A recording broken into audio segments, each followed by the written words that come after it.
আগেই test cricket থেকে অবসর নিয়েছিলেন, এবার সব ধরনের ফরম্যাট থেকে বিদায় নিলেন মঈন আলী। ৩৭ বছর বয়সী এই অলরাউন্ডার ব্রিটিশ দৈনিক ডেইলি মেলকে দেয়া এক সাক্ষাৎকারে অবসরের বিষয়টি নিশ্চিত করেছেন। মঈন আলী বিয়ে করেছেন সিলেটি পরিবারে।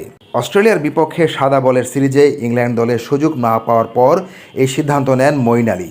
তিনি জানান, ইংল্যান্ড ক্রিকেটে তার অধ্যায় শেষ, এখন পরবর্তী প্রজন্মের সময়। টেস্ট ক্রিকেট থেকে আগেই অবসর নেওয়া মঈন ইংল্যান্ডের হয়ে ২৯৮টি আন্তর্জাতিক ম্যাচ খেলেছেন।